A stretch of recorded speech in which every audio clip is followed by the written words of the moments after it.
Kia ora, Mr Speaker. Ngā mihi nui kia koutou kia ora. Talking about Fiji, if I can look at some legislation we're seeing in front of this chamber today, that's what makes me think about Fiji. It's not lower power prices, it's not lower housing prices, it's not an economy going forward, it's not what we see from the government benches. If we're talking about Fiji, let's look at some of the legislation, the spying legislation this government is passing and introducing under urgency in this chamber. Mr Speaker, what a low standard of debate we've seen from the government benches today. They're not focused on ideas, they're not focused on solutions, they're focused on the opposition.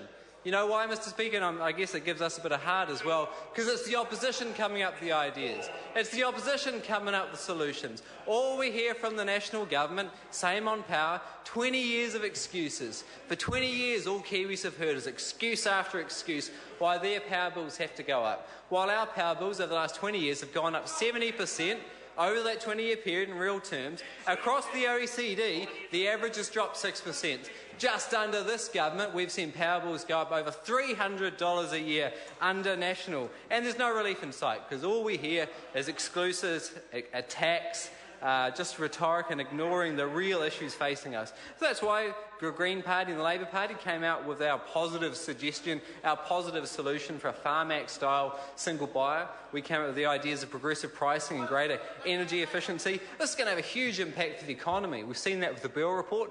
We could see more than 5,000 jobs created. That's more than we've even seen in the government's agenda, and they've lost 40,000 jobs in manufacturing over the term in their government. 5,000 jobs from New Zealand Power. It's going to have a huge impact for households. Because we know Kiwis are shivering over winter, we know Kiwis are going without energy just to eat. A quarter of our whānau are in energy poverty, and they're spending 10% or more of their weekly budget just to stay warm. It's going to have a huge impact for the environment as well. Progressive pricing is going to help, I think, two key parts of the country. First is those people just going without power. They are going to use power to keep warm. They're going to use power to stay healthy. But also it's going to drive efficiency. Because if you've taken advantage of the Warm Up New Zealand Healthy Home Scheme, if you've got an efficient house, if you've got an efficient appliances, there's going to be a huge incentive to reduce your power bills to stay within that 300 kilowatt a month progressive pricing threshold the Greens introduced is going to drive energy efficiency. Having New Zealand Power is going to drive cleaner energy. And the government's failing at their target to try and get 90% renewable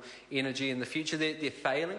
There's no carbon price, there's no signal from government, there's picking winners in the oil, fracking and mining sectors. So it's going to drive clean energy, like solar, on households. So like the Green plans to support our ICT industry through a second internet cable, our plans to lower housing prices and receive housing affordability for Kiwi families. It's the Green Party, not the National Party, that's coming up with real solutions for Kiwis. But what we see from the National Party is just this irrational, hysteric approach. They called it the United Soviet Socialist Republic. Stephen Joyce called it North Korea. Now, this is a guy who's fond of saying jumping the shark. Now, I can't think of anything more jumping than shark than Stephen Joyce's North Korean comments, because it's not North Korea, it's South Korea that has a single buyer like New Zealand Power that Labour and Greens propose, and it's South Korea that's seen their electricity prices drop 38% over the same period. Ours have driven 70%. We saw Business New Zealand come out trying to defend the marginal long-run electricity cost generation pricing system, where basically all electricity, even if it's cheap, clean hydro, paid for decades ago, is charged at the most expensive rate. We see throwing around accusations of economic vandalism.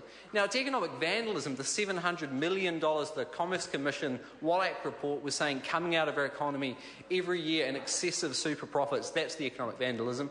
It's the hundreds of dollars extra Kiwi households are paying every year in their power bills and excessive profits, which we're going to see with the asset sales just simply go offshore. That's the economic vandalism. It's the $200 million a year. Kiwi businesses are going to miss out because the government's got their head in the sand over rising electricity prices and no solution. That is the real economic vandalism. It's clear the current market isn't working. Simon Bridges reckons 20 years isn't long enough for it to bear it in. We don't see real competition. It's the same five gen-tailors that control the market. We see more than $300 million a year in asset upward valuations driving out. And what we're doing, Mr Speaker, is giving Kiwis a real choice on energy. Under National, you're going to hear more excuses, more tinkering, you're going to see your assets flogged off. Under the Greens, what Kiwis are doing is going to save money, they're going to see cheaper power, they're going to see cleaner power. It's like the National Party is advocating for old telecom. Why don't they advocate for rebundling the network if they support old-fashioned, uncompetitive markets? Mr Speaker, we're giving Kiwis a real choice, and I think Kiwis like the idea of cheaper power. Todd McLean. Thank you, Mr Speaker. I want to follow along the lines of something I heard on television a little while